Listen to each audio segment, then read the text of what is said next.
یوسف مولانا صاحب کے ساتھ ہی جڑا بیٹھا تھا اور پھر کچھ ہی دیر میں آمنہ بیگم نے گلا کھنگارتے ہوئے بولنا شروع کر دیا تھا۔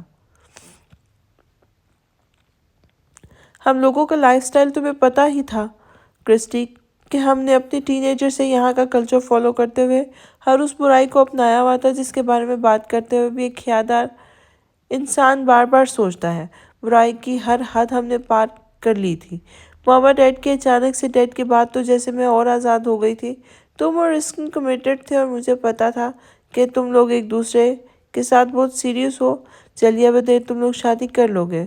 تمہارے سامنے ہی میرا بوائے فرینڈ جارج تھا جس کو تم جانتی تھی، خاصا شریف لڑکا تھا، مگر تمہارے جانے کے بعد اپنے ساتھ کام کرنے والے اسٹیو سے دوستی کر لی۔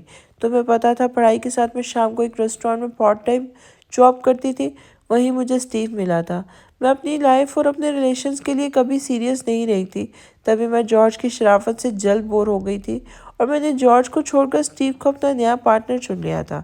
آمنہ بیگم نے بولتے ہوئے اپنے چہرے پر ہاتھ پھیر کر جیسے خود کو اس اذیتناک پلوں سے باہر نکالنا چاہا تھا، مگر اس گراوٹ سے بھرے ماضی کو یاد کرتے ہوئے اس کے چہرے پر ایک اذیتناک تاثر پھیل گیا تھا۔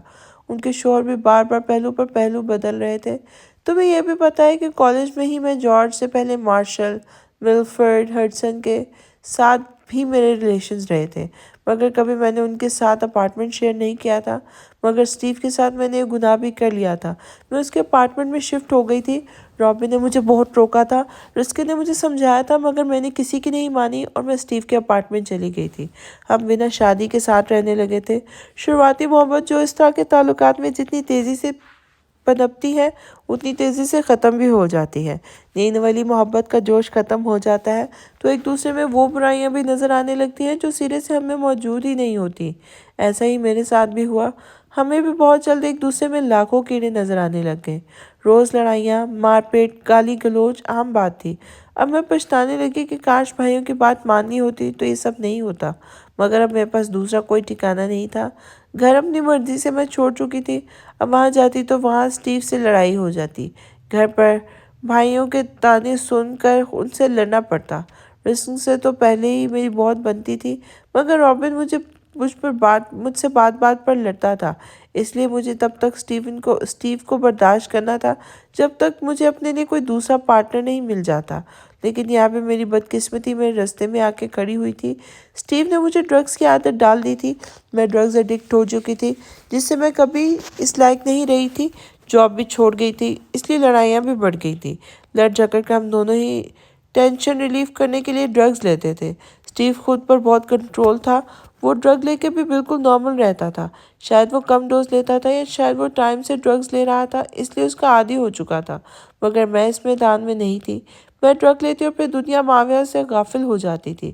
سارا دن نشہ کرنا، اپنی سدھ بدھ بھلائے رہنا، رات کو کھانا پینا، اسٹیو کے ساتھ عیاشی کرنا یا پھر اس کے ساتھ لڑنا، اسی طرح میری زندگی کٹنے لگی تھی۔ میں اپنے نشے کی حالت کو پورا کرنے کے لیے اسٹیو کو کسی دوست سے پیسے لا کر دیتی تھی، تو کبھی رابن اور رسکن کی اپنی من گھڑت بیماریوں کے قصے سنا کر پیسے اینٹ لیتی تھی، مگر جلدی ان دونوں کو اصل بات کا پتہ چل گیا تھا اور میرے دونوں بھائیوں نے مجھ سے قطع تعلق کر لیا تھا اور مجھے وارن کر دیا تھا کہ میں ان کے گھر پر بھول کے بھی نہ آؤں۔ مجھے بھی کون سا اتنا فرق پڑتا تھا، نشے کی اس حالت نے مجھے بے حس بنا ڈالا تھا۔ بھائیوں کے بعد بھی میں کسی نہ کسی طرح پیسوں کا انتظام کر ہی لیتی تھی۔ میرے دیے پیسوں سے اسٹیو اپنے بھی اخراجات پورے کرتا اور ساتھ ہی میری طرح اپنے لیے ڈرگز کا انتظام کر لیتا تھا۔ میں اس گندگی میں خوشی خوشی جی رہی تھی اور نہ جانے کب تک یوں ہی پڑی رہتی کہ ایک دن اسٹیو نے مجھے اپنے ساتھ ایک کلب میں پارٹی میں لے گیا۔ اس دن شاید اسٹیو نے ڈرگ کا اوور ڈوز لیا تھا، تبھی نشے کی حالت میں اس نے بلا وجہ مجھ سے ہاتھا پائی شروع کر دی تھی۔ میرے پاس بیٹھے کچھ سیاہ فام لڑکوں نے آ کر مجھے اس سے بچایا، مگر اسٹیو نشے میں مجھے گالیاں دیتا جا رہا تھا۔ پھر وہ سیاہ فام لڑکے اسٹیو کو اپنے ساتھ ایک سائڈ لے گئے تھے اور اس سے نہ جانے کیا باتیں کرنے لگے۔ میں اس وقت نشے میں نہیں تھی کیونکہ میرے پاس شراب لینے کے پیسے نہیں تھے، اس لیے مجھے اسٹیو کے رویے پر بہت زیادہ دکھ ہو رہا تھا۔ میں اکیلی بیٹھی رو رہی تھی کہ اچانک وہ لڑکی دوبارہ واپس آئے اور مجھے اپنے ساتھ چلنے کا کہنے لگے۔ میں نے پلٹ کر اسٹیو کو ڈھونڈا مگر وہ مجھے اکیلا چھوڑ کر چلا گیا تھا۔ اس رات شراب نہیں پی تھی، نہ میں نشے میں تھی، تبھی اس کی باتوں اور حرکتوں سے جان گئی تھی کہ لوگ مجھے اسٹیو سے خرید چکے تھے۔ میں اسٹیو کی گرل فرینڈ تھی، مجھے بیچنے سے پہلے اسے 100 بار سوچنا چاہیے تھا، مگر وہ سوچتا تو تب نہ جب وہ ہوش میں ہوتا۔ ویسے بھی مجھ جیسی ڈرگ ایڈکٹ لڑکی جب نشے کا ایک ڈوز لینے کے لیے بڑی آسانی سے اپنے تابع کیا جا سکتا ہے، ایسی لڑکی کے لیے کوئی ہوش مند شخص بھی اتنا سیریس نہیں ہوتا جتنا میں اسٹیو سے امید کر رہی تھی۔ میں اسٹیو کو اپنی محبت میں مجبور کر کے اپنا عاشق سمجھ رہی تھی، لیکن وہ مجھ سے محبت تو دور لگاؤ بھی نہیں رکھتا تھا۔ ہمارا تعلق بس ضرورت کا تھا، اس لیے اسٹیو نے اپنی ضرورتوں کے لیے مجھے بیچ دیا تھا۔ بہرحال میں اس سیاہ فام لڑکوں کو باتوں میں لگا کر موقع ملتے ہی ان سے بچ کے بھاگ نکلی تھی۔